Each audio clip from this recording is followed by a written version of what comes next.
Good evening, everyone. Thank you so much for joining us tonight for our last installment of 2020 of our Funk Family Upstander speaker series.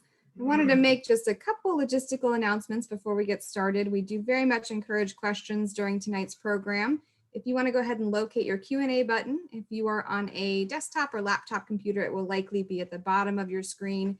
If you are on a tablet or other mobile device, it might be towards the top. So again, anytime you have a question during the program tonight, please feel free to type that in and we will get to as many questions as we can at the end of the program. So without further ado, I'd like to go ahead and turn it over to Mary Pat Higgins, President and CEO of the Dallas Holocaust and Human Rights Museum. Mary Pat? Thank you so much, Annie. Good evening, everyone. As Annie said, I'm the President and CEO of the Dallas Holocaust and Human Rights Museum, and I really appreciate you joining us for the final Funk Family Upstander Speaker Program of 2020. I'd like to start by thanking our generous sponsors for this event, Condon, Tobin, Sladek, Thornton, Michelle Valdez and Gary Kennedy, the Honorable Florence and Howard Shapiro, and Lauren Leahy and Mohammed Alturk. And then to all of our sponsors, we're so grateful for your continued support of the museum and our programming, especially during these unprecedented and trying times. We're also very grateful for the support of our community partners for tonight's event. High of Dallas, Denton Black Film Festival, Faith Forward Dallas at Thanksgiving Square, Girls Inc. of Metropolitan Dallas, Legacy Senior Communities, Mosaic Family Services, REACH of Dallas, SMU Human Rights Program, Temple Shalom, and the Family Place. Thank you all so much for your support and for help sharing this program tonight. I'd also like to give a warm welcome to our museum members. Your support is so crucial for our mission, and we wouldn't be able to put on programs like our Funk Family Upstander Speaker Series without you. So thank you so much. I miss seeing so many of you. And as always, I'm very grateful for the support of our wonderful board of directors. I know several of you are watching tonight, and I can't thank you enough for all that you do to support the museum. The Funk Family Upstander Speaker Series is one of the many ways we fulfill our mission to teach the history of the Holocaust and advance human rights to combat prejudice, hatred, and indifference. In this series, we highlight those who stand up for human rights, living testaments to the fact that we can all make a difference. As Annie mentioned, we will have time for questions at the end of tonight's program, so please use the Q&A button located at the bottom of your screen to type out and submit your questions. Now, I am so honored tonight to welcome Dr. Michael J Sorell, a true upstander. Dr. Sorell is the longest serving president in the history of Paul Quinn College. During his 13 years of leadership, Paul Quinn has come to represent a national movement in higher education to become more responsive to student and societal needs. Among Dr. Sorell's many accolades, he was named one of Fortune magazine's World's 50 Greatest Leaders. And Washington Monthly magazine identified him as one of America's 10 most innovative college presidents. But the award that meant the most to him is Father of the Year from the city of Dallas in 2016. Dr. Sorell earned a BA in government from Oberlin College, a JD and MA in public policy from Duke University, and a doctorate degree in education from the University of Pennsylvania. It is my honor to welcome Dr. Michael Sorell. Michael? Welcome. Hey, it's a pleasure to be here. Oh, it's so awesome to see you. Thank you for making time for this tonight. Oh, thank you for the invitation. So let's just dive right in. I think a lot of people that hear your story are really interested to know how in the world you became president of Paul Quinn College, because you came with no higher education background, right? Well, as my sister likes to remind me, no educational background. You had some education, right? Well, I am, I probably am someone that can best be described as having had career ADD. Yeah.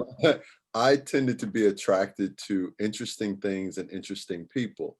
So I spent the early parts of my career simply just being open to opportunities to learn.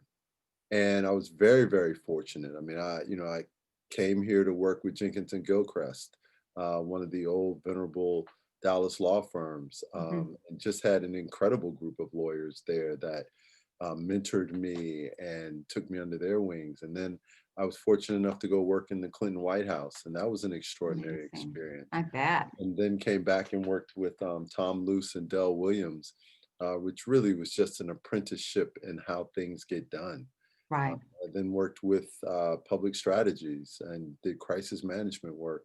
Then, was an entrepreneur, which was interesting. But I was, as part of my entrepreneurial leanings, was running a business where part of the business we did crisis management and public affairs, and the other part we did sports stuff.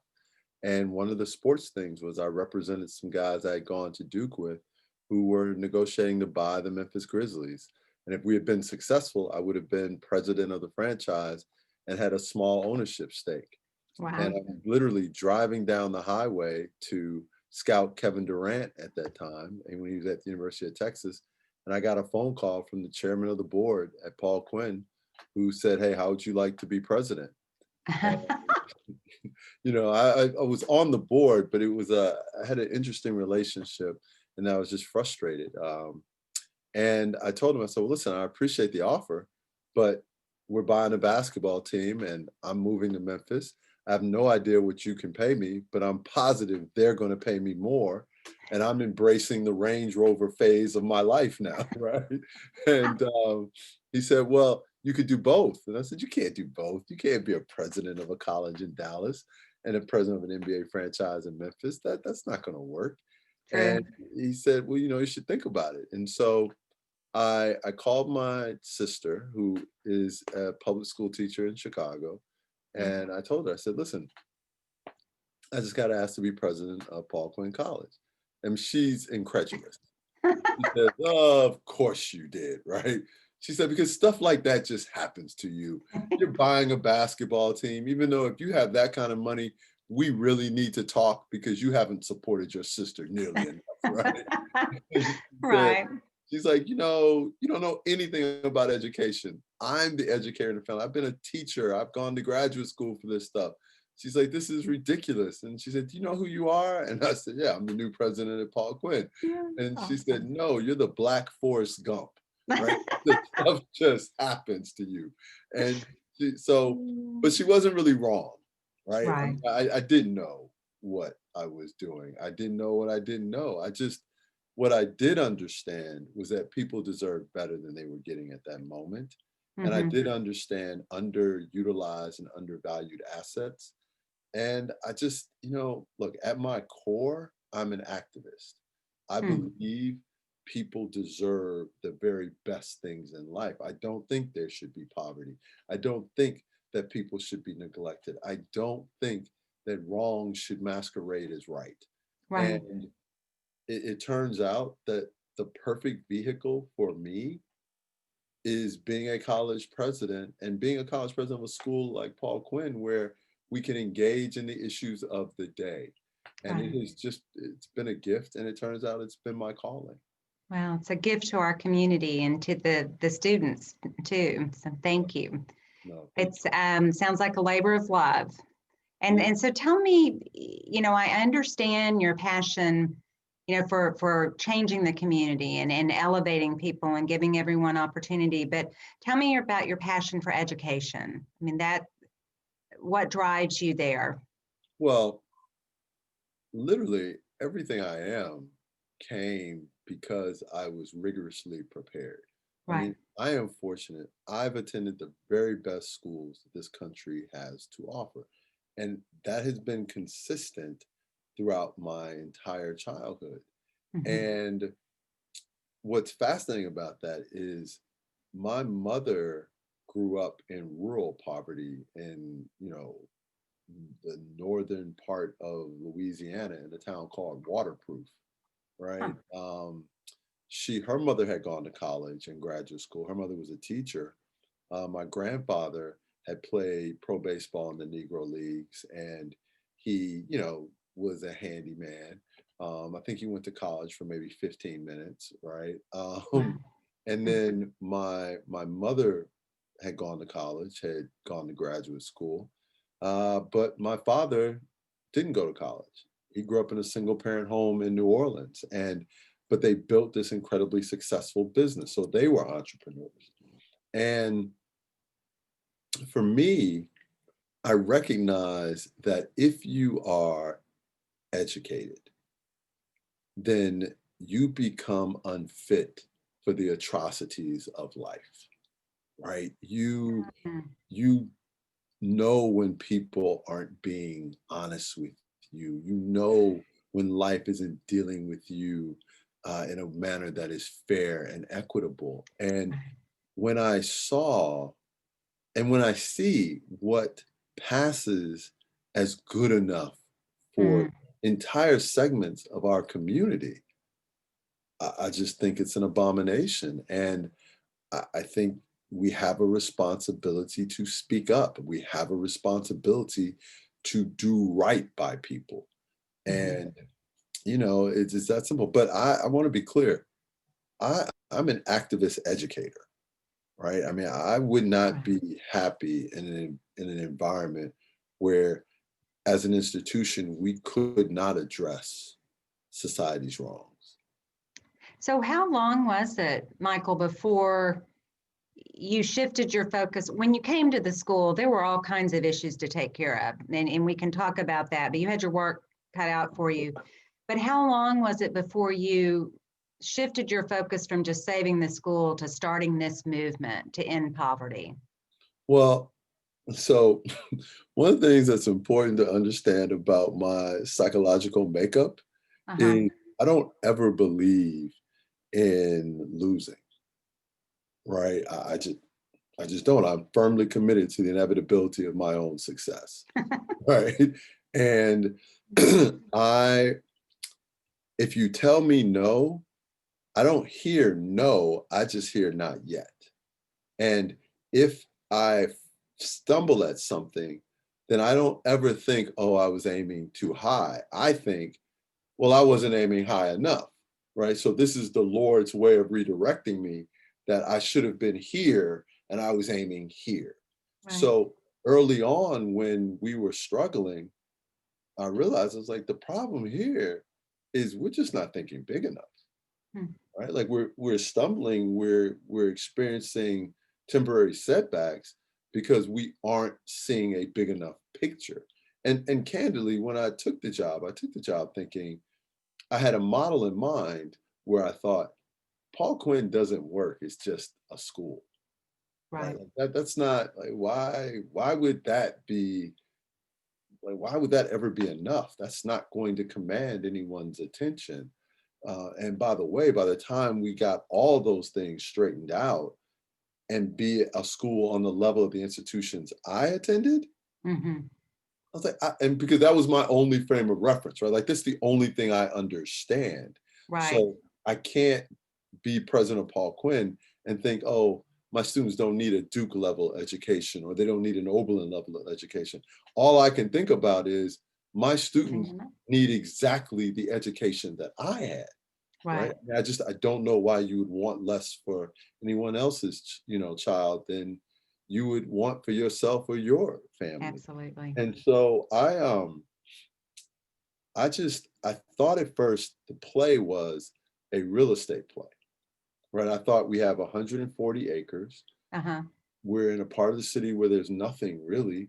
So why don't we turn the campus into a mini urban oasis? Hmm. And it just turns out that I still think that's the right thing to do, but no one believed in that because no one believed in the school. I had a Yeah. bank tell me that the campus was worthless. Wow. And I kind of laughed because I was like, how can it be worthless when we're 10 minutes from downtown Dallas and we're sitting Right. on the nexus of two major thoroughfares? How does that equal worthless? Well, and it's not just no one believing in the school, no one believed in that neighborhood, Oh, no, right? they don't believe in the neighborhood. They don't believe in the people. Right. And what I think is fascinating is here are people who have held on in the face of just no real reason to hold on other than faith, right? They have been failed year after year after year in ways that, frankly, if they weren't such good people, they would have become enraged. And when you start saying to people, you deserve better, and you know what? I'm going to be here with you, shoulder to shoulder, fighting for you to have better. And if it means that I don't get invited to tea parties anymore or dinner parties, if it means that, we're not going to be very popular in certain circles, I'm okay with that, right? Because at the end of the day, right is right and wrong is wrong. And I just, I'll tell you, Mary Pat, like I think we live in a time where people choose comfort over justice. And I think we've seen that at the national level. And I think we see reminders of it every day at the local level. And it is really disappointing. Oh, my goodness. You are trying to address so many different issues. You really are an activist.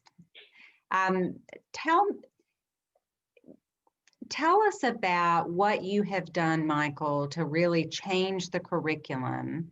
I want to talk in a minute about what you've done to reduce the amount of student debt. I think that's so important. But before that, I think what's so interesting is how you've changed the curriculum to really help your students be employable. Yeah. I think our audience would be interested in what your research was and the changes that you've brought about. Sure. So some of this, candidly, came from the fact that I teach. Okay. So, every year I'm in the classroom. Sometimes I teach in our summer program. So every What do day you teach? I teach a course called, depending on the year, but the one course that I always teach during the summer is Introduction to Quinnite Servant Leadership. Okay. And then during the semester, I will teach either entrepreneurship or social entrepreneurship or elite level problem solving. And so I had a theory. And much of my theories and research started at a very personal level that I stripped down to just simplicity's sake, right? Because I don't think there's any real value in speaking above people's heads, right? Like, I don't think that makes you smarter or more gifted. I actually think it makes you dumb, right? I think the smartest people are the people who can express their ideas in the simplest forms. Right. And so I believe in something called reality-based education. I wish people had found a way to incorporate the things I cared about and my life experiences into my academic environment, because I think that would have been really, really interesting. And so, because I'm the president and because I get to teach, I decided to do these things. So the classes start with sort of a rough draft. I'll have a syllabus, and the syllabus will really have the first 2 weeks of the class defined to start with. And at that point, we undergo a transition. I ask the students, all right, because ultimately we're going to solve a big problem. Every course requires you to solve a big problem. And once I get to know the students and get to know the class, then I have a better idea of how best to reach them. Now, the core elements are going to be the same. Like, we're going to read The Art of War. We're going to read The Alchemist. We're going to read, these different things. But the big questions, do we want to address police brutality? Do we want to design our own version of a college? Do we want to do environmental issues? Do we want to do immigration, right? Like you have to give students space to be the own architects of their educational experience. And so we do that. And what I realized was that's how you capture your students. Right. It's real, it's relevant. It's relevant. Interesting. You engage them and you empower them. So we empower What them. about the Quinnite arts model? You know, Yeah. those skills that businesses are really looking for. So what happened was that, I started asking corporations, why don't you hire our students? And those that did, how are they performing? Mhm. And came back with some answers that frankly hurt my feelings as the president of a college, right? Yeah, And sure. said, okay. I said, well, what is it that they need to know to thrive in your environment? And they came back, they said they need to know how to write well. They need to be able comfortable speaking in public and speaking persuasively in public. They need to be able to work well in teams, and they need to have digital literacies. Well, when you take a step back, I mean, I went to Oberlin. I went to one of the most liberal arts colleges in the country, right? And or most classically rooted in the liberal arts in the country. And I Mhm. thought about it, I was like, Mhm. well, all that they've described are really the liberal arts. I mean, writing is Right. grammar, speaking is rhetoric. There's an argument to be made that problem solving and group projects is logic. I said, so why don't we call it the Mhm. Quinite Arts? And why don't we infuse it every course requires you to teach these things. And then we expanded it because with the work college, we realized that our students, one of the reasons they struggled to be employable was because they started out so far behind. Look, Right. my kids, they're gonna have it. I mean, they're gonna have interest. I mean, my son, we're doing a business for him right now in 5th grade. Right. So they Wow. start with Wow. relationship capital that my Mhm. students don't have access to because 85% of our students are on Pell Grant. Sure. And when you come Right. from a Pell Grant background, there's long-term unemployment and long-term underemployment in your family. You work a shift, not a career.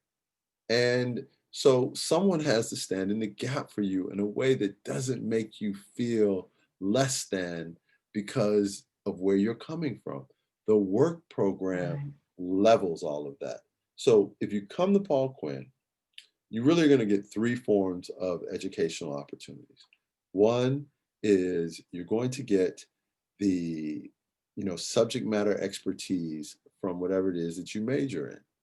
Then the second piece is you're going to Sure. get experiential learning expertise because in our work program, everyone gets a job and you work 15 to 17 hours per week in a job that we find for you. You have to interview for it, but we have found. And that gives your resume a tremendous boost. And then something we've just started Mhm. adding, which I think is really important, is this certificate programs where every year Huh. students have an opportunity to pick up 1 to 2 certificates or credentials that allow them to compete. So for example, first one you Hmm. can acquire is Microsoft Office certified, which turns out if you're Microsoft Office certified, you can make $60,000 a year, right? And Wow. because you have a skill. And then, we Sure. have many other opportunities for your own certificate. So for $16,000 a year, which is all it costs to attend Paul Quinn, so less than $65,000 for your college education, you're going to graduate with 3 options for you to be employable, right? And But that's the 65,000, you figured out a way where the kids they're not going to graduate with $65,000 of debt, right? no, in fact, I have been playing with this and playing with this. And so we reduced the average loan debt from, I think it had gotten up to 45 or 50. It's down under 16 right now, headed down to 10. But For 4 years. for 4 years, yeah. But Wow. all of that was like, here's what's coming. Now our internships are paying $15,000 for 2 semesters of a student's time. Some pay Uh-huh. 10, but we're pushing the new model 15. If a student is on the Pell Grant, they receive $6,300 for Pell Grant. Tell our viewers what what qualifies you for a Pell Grant, in case Sure, they don't know. sure. A Pell Grant Sorry. fundamentally means that your family is in the lowest socioeconomic strata in the country. that depending upon how many people in the household, you are effectively, and this is way oversimplifying it, right? But Right. Sure. just equate Pell Grant to poverty, Right. right? That's And for primary, secondary school, Title I would be sort of a similar. yeah. If you're coming designation. if you're on free and reduced lunch, you're going to qualify for a Pell Grant. Okay. Right? And so another way of thinking about it, 70% of our students get zero expected family contributions. Mm. Okay, so we're talking about people who don't have a lot of resources. Right. So $16,000 is what it costs to go to school. The Pell Grant is $6,300, right? So right out of the bat, you're at $9,700 that you owe from there. Okay, but if you get a job, one of the $15,000 internships, then you get all 15 of that, right? So, bump it up. Effectively, you get $5,300 left over after you pay the $9,700, and that $5,300 is for you, right? That's spread out over 2 semesters. So you're going to get, almost $2,700 a semester to help with your living expenses. And I'm sorry to interrupt. Does the 16 include books and room and board and everything? no, it's everything, but we don't Everything. we don't charge for books. We don't use books Awesome. because what we discovered was that too many of our students weren't buying the books, not because the books were boring. And let's be honest, some of the books are boring, but True. it wasn't because they didn't want to buy the books. It's because if you have a choice between the books and rent. Right. Right. So what we discovered is by relying too heavily on textbooks, we were creating a caste system in our classroom, Mm, which is unacceptable. sure. And now in the land of open source, you don't need textbooks.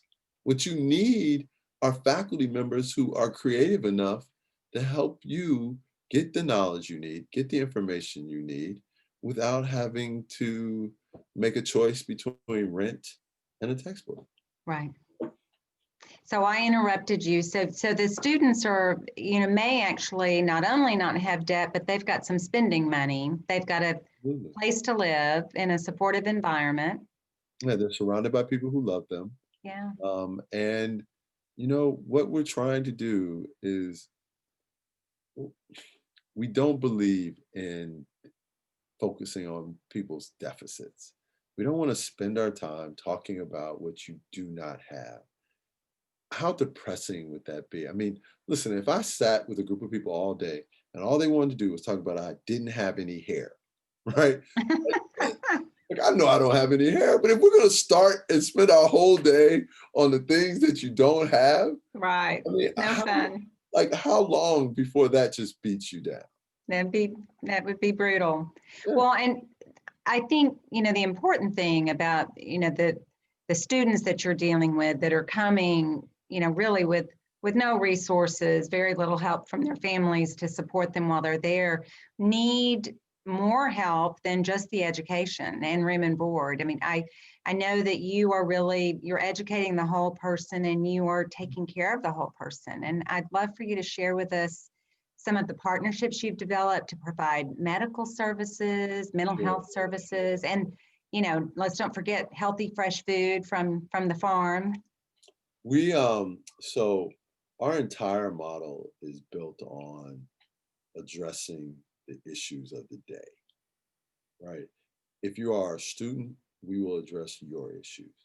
If you are a community that we care about, we will address your issue. And it does not matter. We're not going to make excuses that we don't have the money to do something, right? We're going to go figure it out. Because what you don't need people telling you they can't afford to help you. Okay. So when we talk about partnerships, we believe in addressing people's emotional needs. And we discovered, and we're no different than a lot of other colleges, how deeply students are traumatized in this version of America, right? And so we had students who were dealing with undiagnosed mental health issues. And, this is one of the reasons I'm an enormous Nicole Small and her father, Chuck Ginsburg fan, right, will always be just, I think they're some of the best people on this planet. But Okay. Chuck stepped up for us in a way that was just incredible because UT Southwestern partnered with us and sent us residents to provide mental health counseling for our students for free. Wow. Right? Like, got in the trenches with us. And to a point where we have built this model. Now we have staff members full-time on staff doing this stuff. UT Southwestern is still partnering with us. And what we do is when you come to Paul Quinn, everyone gets a mental health evaluation. When you enroll, it's just part of what happens. And we do that to normalize it, right? So that people aren't trapped in this darkness. Because the reality of it is this: anyone who tells you they have never had a season of struggle, you now know one of two things about them. Either they're a liar or they are on the verge of a really tough time in their life, because you don't get through this life without something.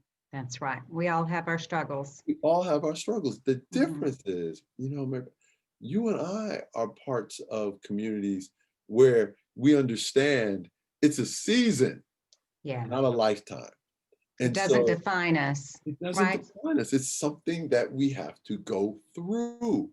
Right. And but people from under-resourced communities, no one tells them that. Yeah. They don't, they leave them stuck in the dark. So, and the other thing we do is we talk about it openly, right? So I have town hall meetings where I'll tell you my season of struggle, right? Like I had a sudden cardiac death episode, right? Like I had post-traumatic stress disorder associated with that and got to a bad place, and thankfully, had people around me that, helped pull me out of it and made sure I went to counseling. And, our students need that. People need to hear Sure. our authentic stories, right? Like they need to Right. hear how we struggled. They need to hear how we messed up. So we've Yeah. got that. We have the farm where, we're building this urban food distribution model. We have started an urban research institute around environmental justice issues, because it turns out there are a lot of under-resourced communities that, because of zoning, because of, malfeasance and neglect, have struggled. So we're seeing, all these issues where people just need someone to stand in the gap for them, and we Right. stand in the gap. So I'm curious how, we spoke, you didn't come to this from education. Do you think that your experience as a crisis manager, really helped you kind of dig in and figure out how to start to address the issues? Absolutely. That and the fact that, I didn't know what I didn't know. So I didn't know how possible this was, right? Like, And your self-confidence was a plus, right? Yeah. Yes, no one has ever accused me of being insecure, right? Like, I think that, and the other thing that I would tell you is, look, I don't pretend to be the smartest person in the room, right? But I know I'm far from the dumbest. And if I have a gift, my gift is the willingness to humble myself to learn.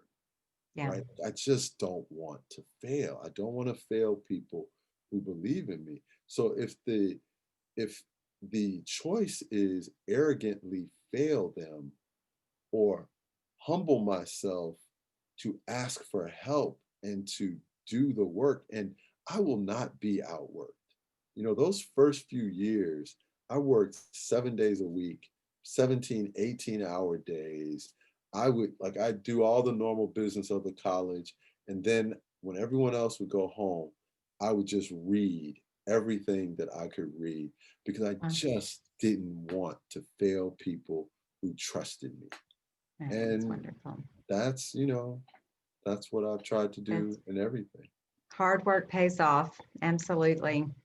So I'm really inspired and excited to learn, about your plans to take what you've learned, this model and the urban work college model, and bring it to other places. And I think in 2008, you opened a campus in Plano. I want to hear how that's working, and what the plans are for continuing to make what's working so well at Paul Quinn work other places. Sure. Well, so, this is, I'm trying to remake all of higher education with an eye toward. Your goals are simple. Right. Right. No one has accused me of not You having. want to end poverty and remake No, that's exactly higher right. education. I mean, listen, go big or go home. Okay. That's right. I am from Chicago. We make no small plans. All right. So we are completely remaking the institution while we are in this Corona era. We will come out of the Corona era stronger than we went in. What people don't know, and I'll tell you this, we'll have 2 elementary schools and high schools on the campus when we come out of this. Oh, We awesome. have partnered with Minerva out of San Francisco to create an urban scholars program, which creates a 3-year pathway to degrees where those students are studying how to end the wealth gap, how to do criminal justice reform, and healthcare reform. We've done so much, it's hard to keep track. We have started an honors college. We have our first new buildings in 40 years are currently being finished on the campus. We've started. Pretty busy. No, I have worked harder since March than at any point in the almost 14 years that I've been here. We started down the path of doing a network of urban work colleges. Right. The virus has sort of interrupted that, but Plano was the first. And the model is this campusless campus model, where we focus on securing housing and apartments for students so that they have access to it 12 months a year, because lots of our students are dealing with housing insecurity. The model doesn't require us having a lot of land debt, because literally the only thing that there is in the campus is your apartment. So you take your courses remotely. It's all virtual. It's all virtual, or we'll send professors, to hold classes once a week. But we believe in the hybrid model anyway. We use the offices of our corporate work partners. We're just very resourceful. And I'll tell you, if you have a choice between getting a membership to a cool health club or the campus gym, I'll take the cool health club. And we don't pay for the upkeep of that, which means we don't have to pass that along to the students. It allows us to hold the cost of attendance down. So you've gotten out of the arms race, the facilities arms race. Yeah. Now we still have it on the campus, our traditional campus, but I'm so over the arms race because we spend so much time having to ask people for money to support the stuff instead of the climbing wall and whatever it is. Yeah, when we went to the work college format, I told the students, I said, listen, I can get the cost down, but it's going to require you to help with some things that your friends won't have to do at their schools. I said, and you won't have a lazy river, you won't have a climbing wall, but you won't have $40,000 in debt either. That's the deal. That's the deal. That's the deal. So in the time of COVID, you said you have a hybrid model, but you've been sort of outspoken and have taken a different path than a lot of college presidents dealing with COVID. Can you tell us about that? So we knew early on that it just wasn't, we knew there was no way that you could safely bring people back to school. We told people that, right? I wrote articles about that. I angered some people about the articles that I wrote about it, because I think it was a moral failing right? And what inspired me was that I sat and listened to a group of presidents behave in a way that I thought was ethically and morally reprehensible, right? Who took this approach of, well, even if we have to send the students back home, at least we got the revenue from them. And I just, like they're commodities. they're commodities. And I don't think you should lead people that you cannot or do not love. And I love my students and I love my staff. And I'm so thankful that we have weathered this storm thus far without having to lay people off, without having to cut salaries. We've had minimal amounts of people become infected by COVID. We just, and again, I'm not saying that we're smarter. I'm not saying that we won't look up and have to deal with an outbreak because, our athletic conference is really going to require us to bring a couple teams back to compete, but we're going to put them in a bubble and do our level best of trying to keep them safe.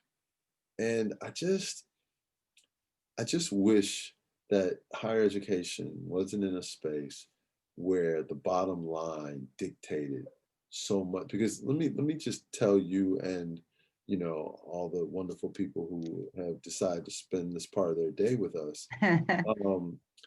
The reason people brought the students back to school, it wasn't about the quality of in-person instruction because the majority of them are going to school virtually anyway, but they're living on campus. They're living on campus because in order to succeed with the arms race, these schools are leveraged up in debt. And so if they don't have the students, if they can't charge these fees, the numbers don't work. Right. And I get it, but maybe we should just have told people that from the beginning, that we're going to bring you back because we can't make the economics of the institution work. And it's a greater risk. We wish we could do something else, but you should at least have all the information. Well, and right beyond COVID, you still have that problem, right? And I think it's something that the industry will struggle with. And it sounds like you want to be an active voice to try to help higher education figure out how to move away from that model that just becomes more expensive every year and and we have to live within our means. I mean, and it's hard. I mean, look, we don't have very much money at Paul Quinn. Right? Like, I mean, we aren't blessed with a $100 million endowment or $1 billion endowment. We don't have that, right? What we do have is a strong sense of decency, that we love out loud, that we are unapologetic for who we are. And we're trying to do the best we can to give people a reason to believe. I mean, listen, we live in a society where our institutions and our leadership have failed us. We live in a state that has 1 million people have been infected by COVID because we would rather have played politics than have just, looked at this from a reasonable perspective, right? And yet we keep giving people passes. And I'm not giving people passes anymore on things like this, right? We have to be better. And so I think we can. Tell me, Michael, I think that the 4 L's that you encourage Paul Quinn students to follow, I'd love for you to share those with our audience tonight, because I think they're principles that we should all strive to live by. And it's sort of, I liked what you said earlier, it doesn't have to be, you don't have to say things in eloquent terms, right? You just get to the heart of the matter. And I think the 4 L's really do that. Sure. So when I got to Paul Quinn, we didn't really have a rallying cry. Right? We said, we're going to do servant leadership, but everyone says you're going to do servant leadership. And whenever I would ask people, well, what are we using? What are we defining as servant leadership? I got different answers from everyone. So it was clear that we needed something. And so, I looked at it and said, okay, what do I believe? Right. I mean, literally I was sitting in my office one night and it was late. I was by myself and I was just like, what do I believe? Now I am a big city guy, so I'm cynical. Some things I think are corny. And so I came up with stuff that candidly, the cynic in me is like, this is kind of corny, right? But I thought about it, I said, well, what are my values? I said, well, my parents always told me to leave places better than I found them. It's all right. We'll leave places better than I found them.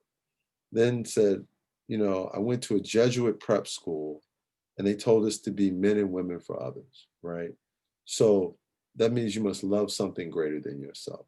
I was like, okay, love something greater than yourself, leave places better than I found them. It's like, I'm horribly impatient. All right. I don't think that I should have to wait my turn. I believe in production over protocol. So that came out with lead from wherever you are. So that was the third one. Then the last one, I sort of hearkened back to my high school experience where, as a 13-year-old freshman in world history, they taught us about Renaissance men, right? And they said those are men and women who, accomplished things that allowed them to exceed their eras. And so, at 13, I'm sort of like, I think it'd be cool to be a Renaissance man, right? Like, that's what I want. Absolutely. Right? So, but that is about living a life that matters. Right. And so the 4 L's: lead from wherever you are, live a life that matters. What did I forget? The lead. Love something greater than No, yourself. that's the last one, right? That's always Yeah. the last one. It's live a life that matters. Lead from wherever you are. That's Leave a place better than you found it. so it's leave. Right, right. I'm messing up my own 4 L's. Leave places better than you found them. Live a life that matters. Lead from wherever you are, and love something greater than yourself. And then we also have a couple other things. We have a character test where we tell people choose the harder right over the easier wrong without apparent regard for self-interest. And then we have, just our views on race, which is you can be my kind and not be my color, right? I love that. It's important that you're my kind. Yeah, love that. Well, I hope that that post-COVID, you get to start expanding that network again and bring some of this, inspiration and wisdom to students all over the country. One really cool thing that you did this year that did touch students all over the country was your graduation celebration. And I was hoping you would tell us a little bit about that and, how you pulled that together and what the inspiration was.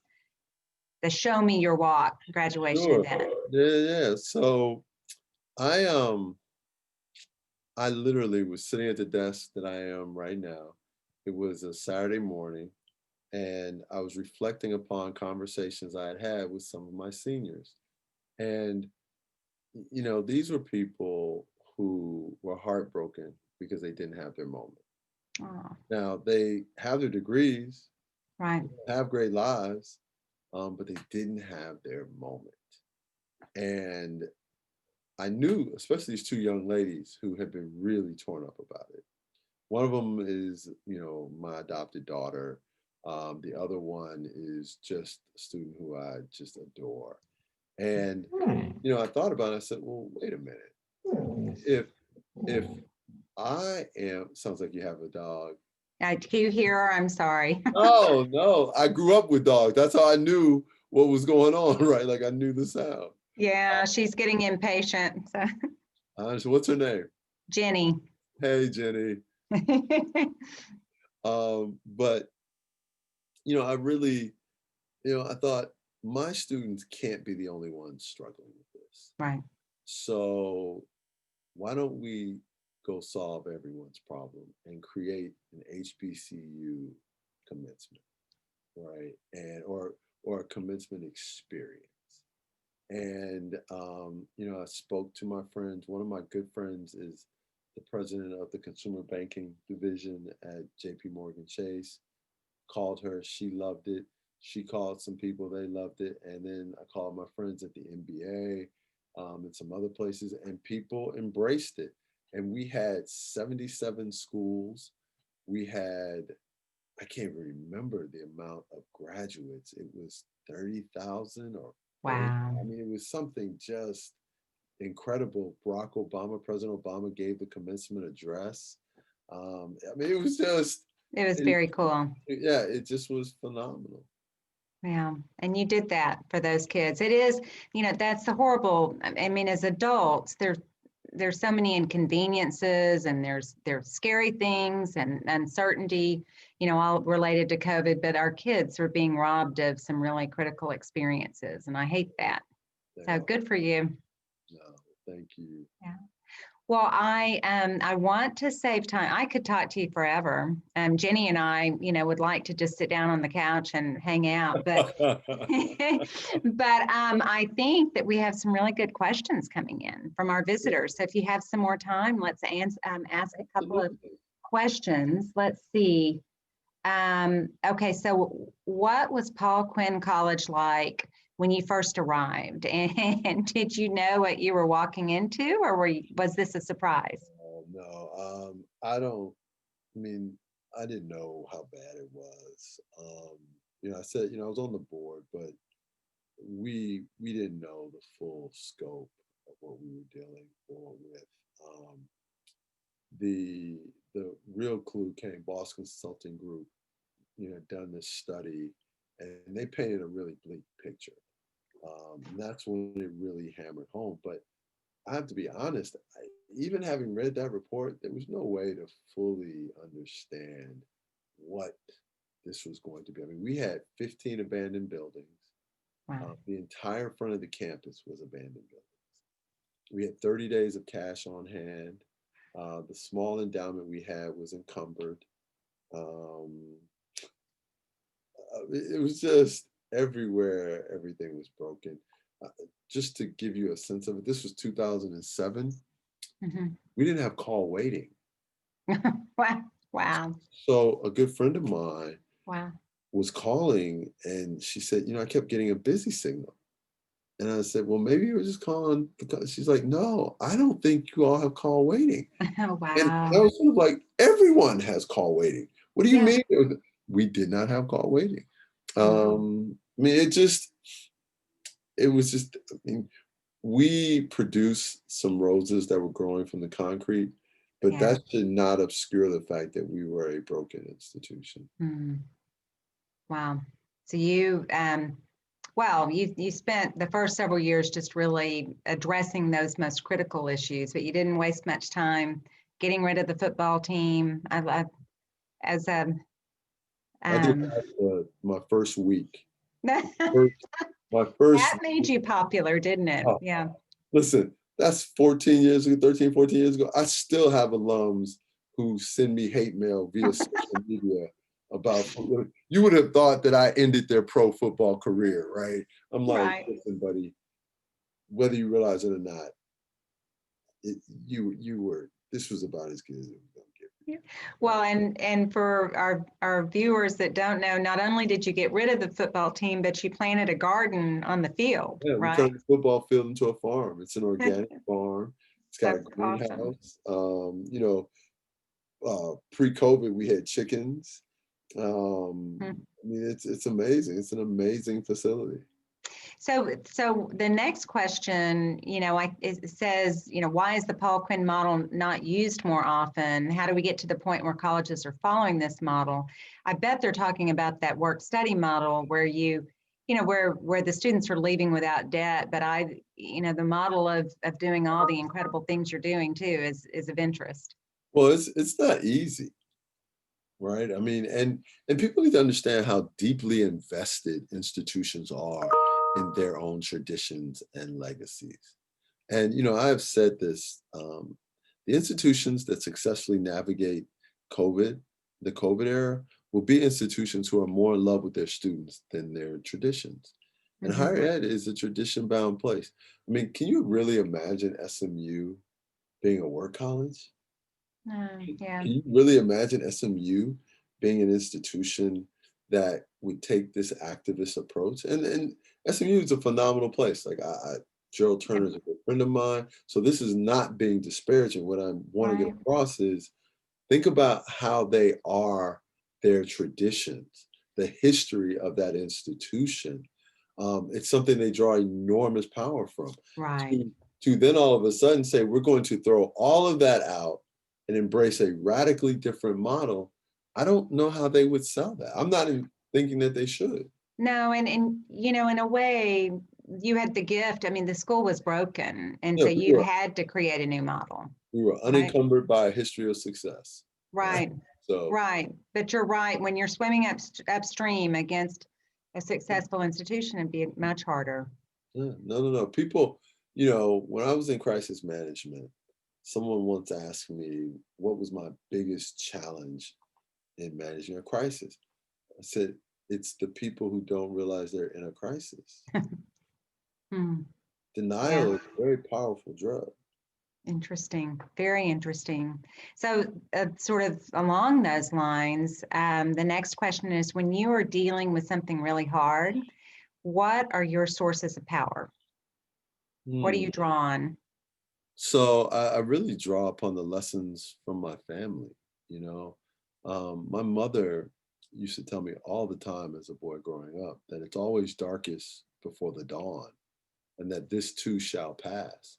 So I have the perspective that whatever I'm going through right now, not going to last for long.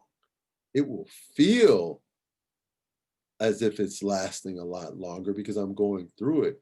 But in the span of my life, in the span of just time, it's infinitesimally small.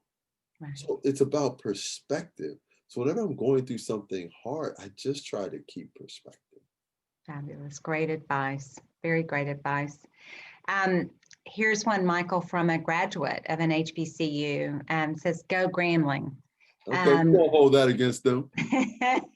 But says, I've had conversations with other HBCU graduates that feel that an HBCU education is not relevant. Do you think that might be due to comfort over justice? So they're talking about that they've had conversations with HBCU graduates who felt like their with peers that education is no longer relevant. Okay, so it's not the people who had the experience, it's peers who are questioning that experience. Well, I'm reading this from the audience, but it says, I had conversations with other HBCU graduates, so people that did go to an HBCU school that are wondering if it's still relevant. So I would tell you a couple of things about that. Number one, I don't know where they went to school, but I'm so sorry they had such a negative experience. And self-hatred is a really dangerous thing. Sure.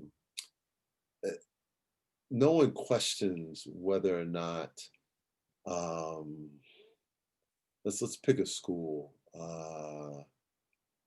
SMU. Well, yeah, no one questions whether, so let's actually have some fun with it, right? Right. No one questions whether a school that is located in a nearly homogeneous municipality in the middle of a diverse city, if that educational experience is relevant, right? Right. That's right. Because no one's going to go out and live a life where you are literally replicating that environment. Right. Absolutely. So how do we accept that and not understand? And by the way, I am not questioning the relevancy of SMU. I think it's incredibly relevant, right? Right.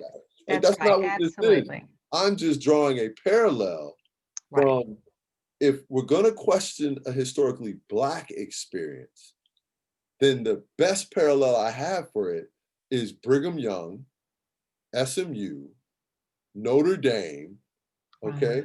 No one questions whether or not these institutions are relevant, because you know what? They are. That's right. Like, don't ever question whether anyone's education is relevant, because it's important. I mean, we don't have a problem where we have too many institutions of learning. No. We don't have enough, right? Like, we're not teaching the ability to think broadly and critically. Like, we don't. And so I think that we look for ways to disparage things which are different. Yeah. And we should never do that. I think there should absolutely be Brigham Youngs. I think there should absolutely be Notre Dames. I think there should absolutely be SMUs. I think there should absolutely be Paul Quinn's and other historically Black colleges. I think there should be all women's colleges. I think there should be any type of school that caters to people who need that experience. Right. Right? You don't need it for the entirety of your life, but you know what? My kids go to single sex schools, right? I'm not questioning whether or not that's relevant. I mean, they're going to grow up and live in a world where they have to interact with different genders, but for this moment in time, this is what's right for them. It's nurturing, is it right? I don't know why it's so hard for people to understand nor accept that. I feel sorry for those individuals. Well answered. So hopefully our viewer can go back armed.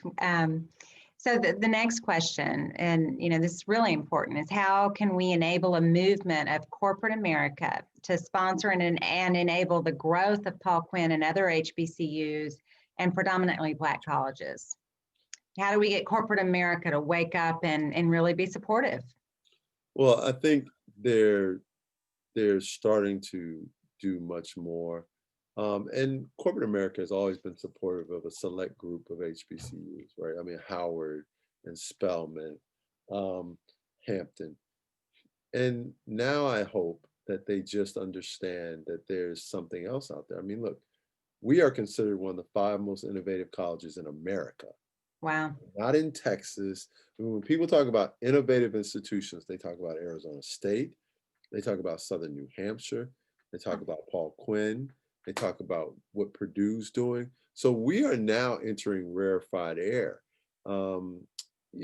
It's just a matter of time. And we'll be 150 years old in 2022. We have just in the last 8 years really elbowed our way, 8 to 9 years elbowed our way into the national consciousness. So it takes time. Yeah. And it takes relationships. And that's why one of the reasons why we started the work program, so that we could expand our relationship base. That's, it's amazing that when you think about what we've been struggling with as a nation, really opening our eyes to systemic racism in the wake of George Floyd's murder. And to go back and think Paul Quinn College was founded as a place to educate freed slaves, right? And it's taken this long and really bringing in a miracle worker to bring you into that level is pretty amazing. Well, and I mean, look, let's look at it from the George Floyd perspective. We saw the same thing happen 4 years earlier with Eric Garner. Right. Like, I watched Eric Garner die on YouTube. I listened to him plead for his life. It broke my heart. I will never be able to get his voice out of my head, and no one seemed to care.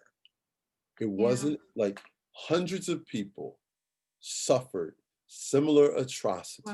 Right. Took a global pandemic where people had nowhere else to go for that to really register. Right. And yet we still have people who question whether or not white supremacists are very fine people, right? And all these other things. I mean, so we are, look, I'm not here to make anyone feel better or feel worse. I'm just here to tell you the truth, right?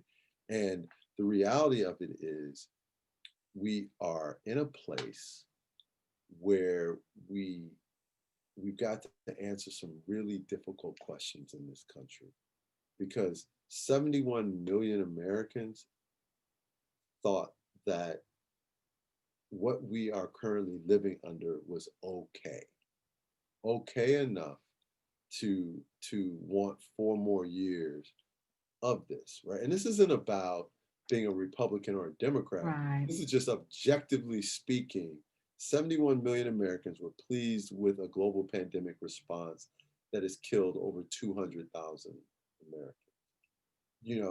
71% of people are okay with, this level of behavior. And it's different than what we have been taught was okay. And to me, as a student of history, Right. it is terrifying. It is terrifying. Well, regardless, I think regardless of your political beliefs, I think we can all agree that our nation is divided, that there's more acrimony, there's more hatred, there's more fear, than we've experienced in our lifetimes, right?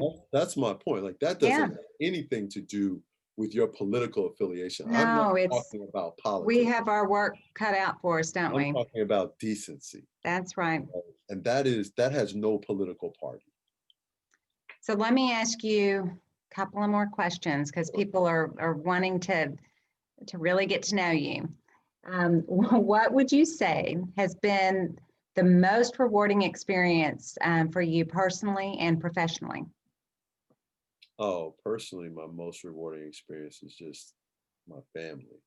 Yeah. Right? I mean, You're the father of the year. You have to say that, right? Well, I think it's nice that it's true, right? Professionally, I have a series of students that have just overachieved. I mean, have come from places that I just can't imagine the internal strength that it takes every day to move past that. And yet they do. And the fact that they allowed me to be a part of their lives and their story, it's a privilege. So my greatest professional experience is just being the president of Paul Quinn College. So the next question I got is, are you going to run for mayor or president? But I hope you stay president of Paul Quinn College. Well, let me tell you this, I will not run for mayor. There may be a public service component to my life. Yeah. But my kids are young and it's so much fun being their dad. So whatever it is, it would have to be pretty special. Terrific. Let's see. How do emerging businesses reach out to partner with Paul Quinn? Oh, email me. It's easy. My email is just president@pqc.edu. Again, president@pqc.edu. And I will forward your email to the appropriate people. And thank you for your interest. Yeah. Well, and you're going to like this question. As the CEO of a nonprofit, what can we as individuals do to support Paul Quinn and to support this movement in general? Oh, well, first of all, thank you for caring enough to ask the question. Number one, talk about us, right? Just talk about us. I mean, that helps so much. Number two, learn more about us. I mean, right now our campus is closed, although we're going to open up for tours of the first new buildings in 40 years. So you're welcome to come see that. But once we get the students back, come see us, right? Come, because it's one thing to hear me talk about it. It's something entirely different to feel what it's like to be on a campus where people actually know each other and love each other and are rooting for each other. Yeah. Well, you are such an inspiration. In our museum, we end the museum in the Pivot to America wing, and we look at the evolution of rights for different groups of people, and we celebrate upstanders who helped not ensure that they had equal rights, but to try to demand that they had equal rights. And we call that the process of repair. And I just think it's really heartening tonight to learn about the incredible work of repair that you and the teachers and the students and the supporters of Paul Quinn our undertaking, and I just can't wait to see the incredible multiplier effect that you will have as you expand your network and expand this model throughout the country. It's exciting to feel like we're on the ground floor learning about you and rooting for you, and I can't wait to see what all you will accomplish, Michael. Well, thank you. Thank you for the invitation to be with you all tonight. And let me just say this. I applaud the work you and the museum are doing. As someone, little known fact about me, I spent 2 years studying at a Temple school in Chicago. And so I have always had an enormous amount of respect for just the Jewish community and the way in which you all use your voices and your advocacy, and just the camaraderie. And I think it is so important to always tell our stories. Right. Never let people forget our stories. Right. And I think the museum is amazing. I think it's beautiful. So I'm so honored to be able, even in this small way, to support your work, and just thank you for affording me that opportunity. Thank you so much. Well, we need to talk offline about how to get your students to the museum. I would love that. I would absolutely love that. Good deal. Well, you have a wonderful night. I don't know if you've already missed tucking the kids into bed, but if not, enjoy. Take care, and we'll be watching out for the great things ahead for Paul Quinn. Well, thank you. We're just warming up. Yeah, it sounds like you're pretty warm. Good night, everybody. Thank you for joining us. Hope to see you all soon.